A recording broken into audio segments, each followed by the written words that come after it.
Isang mapagpalang hapon po sa lahat, mga kapatid. Ako po yung ngayon magtatapik ng John 8. Continuation lang po tayo sa naputol natin na pagtatapik noon. Ang babaeng nahuli sa pangangalan niya. Si Jesus naman ay pumunta sa bundok na Olibo.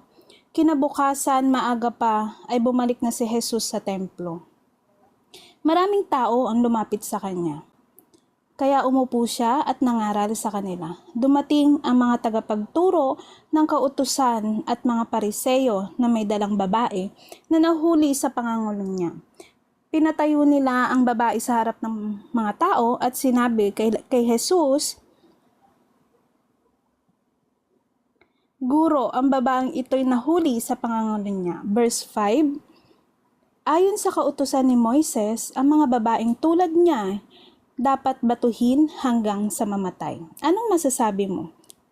Tinanong nila ito upang hanapan ng maipaparatang laban sa kanya, pero yumuko lang si Jesus at sumulat sa lupa sa pamamagitan ng kanyang daliri. Pero paulit-ulit siyang nagtanong, kaya tumayo si Jesus at sinabi sa kanila, "Kung sino sa inyo ang walang kasalanan ay siya ang maunang bumato sa kanya," at muli siyang yumuko at nagsulat sa lupa. Mga kapatid, ang pinababatid po sa atin dito ng ating Panginoon. Sino man daw po ang sino man ang nagkakasala ay walang karapatang humusga sa kanyang kapwa. Dahil walang taong matuwid, lahat nagkakasala. Ang tanging matuwid lamang po ay ang ating Panginoon lamang. Pero kahit man siya ay hindi niya hinusgahan yung babae, hindi niya hinusgahan, bagkus kapatawaran ang kanyang ibinigay sa babae o sa ating lahat. Kaya ang nais ng Panginoon, mas mabuting patawarin na lang dahil ang Panginoon nga ay nagpatawad sa atin. Dito po yung pinakikita ng ating Panginoon na lahat tayo ay makasalanan. Lahat tayo nagkakasala, kaya wala pong karapatan ang sino man ang humusga sa bawat isa. Kundi ang may karapatan lamang na humusga sa atin ay ang ating Panginoong Diyos. Ngunit, ang Panginoon, hindi niya tayo hinuhusgahan, tayo'y kanyang pinapatawad. Binibigyan niya ng kapatawaran ang bawat pagkakasala ng bawat isa sa atin. Kaya, kahit sino man po sa atin, ay dapat hindi husgahan ang kahit sino man na ating mga kapatid, mga kakilala, o kung sino man po. Tayo maging maingat sa paghuhusga sa ating kapwa dahil ang panghuhusga na ginagawa natin sa kapwa, sa ating kapwa, pwede din po ito maging panukat ng Panginoon sa atin upang tayo kanyang husgahan sa kanyang paghuhukom, di ba? Ayan, mag-continue tayo mga kapatid. Nang narinig nila iyon, isa-isa silang umalis mula sa pinakamatanda hanggang sa si Jesus na lamang at ang babae ang naiwan. Tumayo si Jesus at sinabi sa babae, "Babae, nasan sila? May humatol ba sa iyo?" Sumagot ang babae, "Wala po." Sinabi ni Jesus sa kanya, "Hindi rin kita hahatulan. Maaari ka nang umalis, pero huwag ka nang magkasala." Di ba? Hindi humatol ang ating Panginoon. Hindi niya hinatulan ang babae, bagkus ito'y kanyang pinatawad. At kanyang sinabi, pinatawad na siya, huwag ka nang muling magkakasala pa. Kaya tayo na pinatawad ng Panginoon, hindi na tayo dapat magkasala pa. Although nandito tayo sa mundong makasalanan, alam naman natin ang tukso sa mundong ito. Alam naman natin na hindi maiiwasan, di ba, na magkasala. Pero may self-control tayo mga kapatid. Kaya natin pigilan ang ating mga sarili na huwag magkasala. Lalo na kung iisipin natin ang respeto natin sa Panginoon. Kaya hindi tayo magkakaisip na magkasala, bago natin gawin, iisipin natin kung sino ba ang masasaktan natin dito. Kung sino ba yung ating sinasaktan dito. Kasi hindi ibang tao ang sinasaktan natin dito, kundi ang Panginoon. Kaya tayo magkaroon ng respeto bago tayo gumawa ng kasalanan. Pag-isipan mabuti, 'di ba? Kasi pag tayo na nilinis na, tayo ay binago na ng Panginoon, kung tayo babalik sa ating pagkakasala, kung tayo babalik sa pagiging makasalanan, mas matindi, doble ang hatol na ibibigay ng ating Panginoon sa atin. Diba? Magpatuloy po tayo. Si Jesus ang ilaw ng mundo. Verse 12, muling nagsalita si Jesus sa mga tao. Ako ang ilaw ng mundo. Ang sumusunod sa akin ay hindi na mamumuhay sa kadiliman, kundi magkakaroon ng ilaw na nagbibigay buhay. 13, nang marinig ito ng mga Pariseyo, sinabi nila, ikaw lang naman ang nagpapakatotoo tungkol sa sarili mo, kaya hindi ka paniniwalaan. Sumagot si Jesus. Verse 14, kahit na nagpapakatotoo ako tungkol sa aking sarili, ang sinasabi ko ay totoo. Dahil alam ko kung saan ako nanggaling at kung saan ako pupunta. Ngunit kayo, hindi ninyo alam kung saan ako nanggaling at kung saan ako pupunta. 15, humahatol kayo ayon sa pamamaraan ng tao, pero ako ay hindi humahatol kanino man. 'Di ba? Dito po, sinasabi ng Panginoon, siya ang ilaw. Paano po bang ilaw ang sinasabi? Ilaw na nagbibigay liwanag sa atin sa katotohanan sa salita ng Diyos. Ilaw na nagbibigay buhay para sa kadiliman ng mundong ito. Siya ang nagiging tanglaw, siya ang nagiging ilaw natin na tayo kanyang inalis sa kadiliman na dating bumabalot sa atin. Nung makita po natin yung ilaw na yon, nung makita natin ang Panginoon na yon, ang Panginoong Jesus, 'di ba? Nung makilala natin siya, 'di ba? Nakita natin yung liwanag. At ito yung liwanag ng katotohanan na nagpabago sa ating buhay. Kasi ang tao, hindi niya kayang mabago ang kanyang sarili nang hindi siya tutulungan ng ating Panginoon.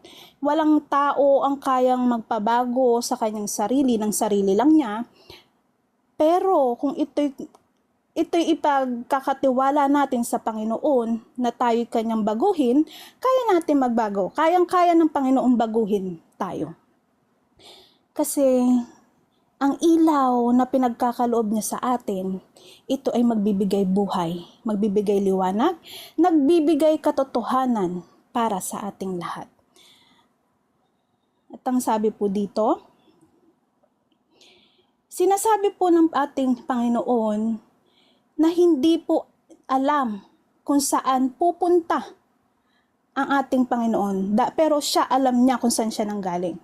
Kasi nga po, hindi nila tinatanggap ang salita ng Panginoon, kaya hindi nila alam kung saan nanggaling ang ating Panginoon. Dahil kapag tayo ay tumanggap sa ating Panginoon, malalaman natin ang katotohanan tungkol sa kanyang salita. Makikilala po natin ang katotohanan sa kanya.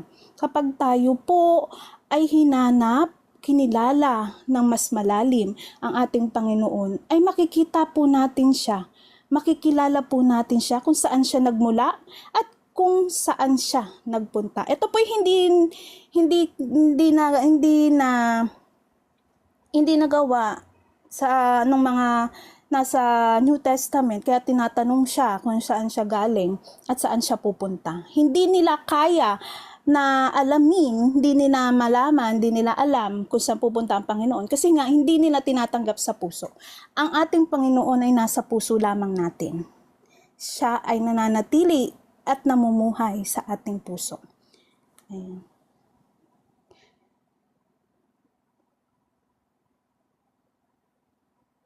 Anong verse na tayo? 17? Ayan, 16. Kung hahatol man ako ay tama ang hatol ko, dahil hindi ako humahatol ng mag-isa kundi ako at ang aking ama na nagsugo sa akin. Hindi ba't nakasulat sa kautusan ninyo na kapag tugma ang pagpapatotoo ng dalawa, saksi nangangahulugang totoo ang kanilang sinasabi, di ba? Nagpapakatotoo ako tungkol sa aking sarili at ang aking amang nagsugo sa akin ay nagpapatotoo rin tungkol sa akin. Nagtanong ang mga Pariseyo, nasaan ba ang iyong ama? Sumagot si Jesus, hindi niyo ako kilala o ang aking ama. Kung kilala sana ninyo ako, makikilala niyo rin ang aking ama. Ang mga ito'y sinabi ni Jesus nang nangangaral siya sa templo malapit sa lalagyan ng kalooban. Pero walang nagtangkang dumakip sa kanya dahil hindi pa dumarating ang oras niya. Diba? Hindi po natin makikilala ang Diyos kung hindi po natin kinikilala ang Panginoong Hesus. Although alam naman po natin ang Diyos, ang Panginoong Hesus at ang banal na Espiritu ay iisa. Pero kung hindi mo tatanggapin ang Panginoong Hesus, hindi natin makikilala ang Diyos. At hindi rin natin matatanggap ang banal na Espiritu na sa atin ay pinagkakaloob, di ba? Kaya kailangan natin kilalanin ang Panginoong Hesus. Siya ang ating kilalanin, siya ang magbibigay liwanag, siya na nagbibigay buhay at tagapagligtas ng bawat isa. Ayan, magpatuloy po tayo, verse 21. Si Jesus ay hindi tagamundo. Muling nagsalita si Jesus sa mga pinuno ng mga Hudyo. Aalis ako at hahanapin niyo ako, ngunit mamamatay kayo na hindi pa napapatawad ang mga kasalanan ninyo. At hindi kayo makakapunta sa pupuntahan ko, kaya nag-usap-usap ang mga pinuno ng mga Hudyo, magpapakamatay kaya siya? Ano ang ibig sabihin niya? Ano ang ibig niyang sabihin? Na hindi tayo makakapunta sa pupuntahan niya. Verse 23. Naglalag ako. Malaga ba?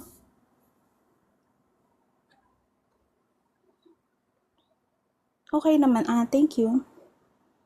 Ayan. Ayan, 23. Sinabi ni Jesus sa kanila, Sinabi ni Jesus sa kanila, kayo'y makamundo at ako'y makalangit. Kaya sinasabi kong mamamatay kayo na hindi pa napapatawad ang mga kasalanan ninyo, sapagkat kung hindi kayo naniniwala na ako ang Kristo, tiyak mamamatay kayo, na hindi pa napapatawad ang mga kasalanan ninyo. Ano po ba ang pinapabatid ng Panginoon sa atin dito? 'Di ba? Ang buhay ng tao ay walang kasiguraduhan. Walang kasiguraduhan po ang ating buhay sa mundong ito. Kaya kailangan po natin na kilalanin ang ating Panginoon. Kasi mahirap pong mawala sa mundong ito na wala tayong Diyos sa ating mga puso. Dahil dalawa lang po ang pwede nating pagpuntahan. Ay ang hell or ang langit. Diba? Kung ikaw na walang Diyos na kinikilala sa iyong puso, alam mo kung saan ka pupunta. ASD, Sister Rem. Sorry, ASD ang gamit ko. Ayan. Pero kung ikaw ay may Diyos at lumakad sa katuwiran ng Panginoon, hindi ka matatakot. Hindi ka matatakot kung anong mangyari sa'yo, kung mamatay ka man ngayon, bukas, o sa makalawa, hindi ka matatakot kasi alam mo na sa dulo nun, ang makakasalubong mo, ang makikita mo, ay ang ating Panginoon. Kaya, huwag nating hayaan na tayo'y mamuhay sa mundong makasalanan na ito. Huwag nating hayaan na ang maghari sa buhay natin ay ang kasamaan ng mundong ito. Kaya mga kapatid, pinababatid sa atin ng ating Panginoon dito na tayo'y mamuhay, kilalanin ang katotohanan sa salita ng ating Panginoon. Dahil siya ang nagbibigay buhay. Siya ang daan, Siya ang katotohanan at makakapagligtas sa atin. Dahil ang kasalanan ay ang katumbas nito ay kamatayan.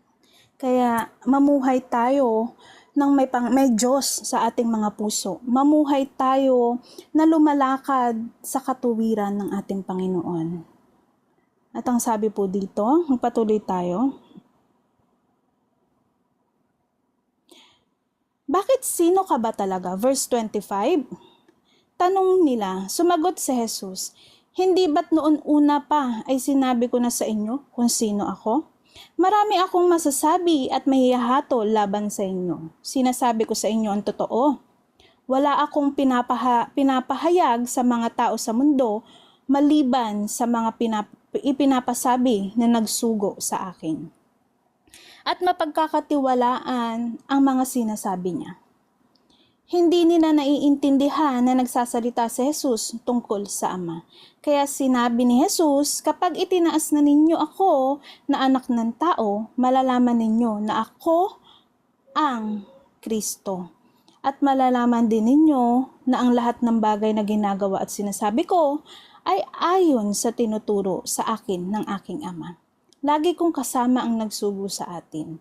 At hindi niya ako pababayaang mag-isa, dahil lagi kong ginagawa ang mga bagay na nakakalugod sa Kanya. Verse 30, nang marinig ng mga tao ang mga sinabi ni Jesus, marami sa kanila ang sumampalataya sa Kanya. 'Di ba? Kung ang Panginoong Jesus ay sinusunod niya ang inuutos ng ating Diyos, ganon din po tayo. Tayo po'y nandito nagpapahayag ng salita ng Diyos ay hindi po para sa sarili natin. Lahat po ito'y ginagawa natin, hindi para sa sarili natin, ito'y ginagawa natin para sa ating Panginoon.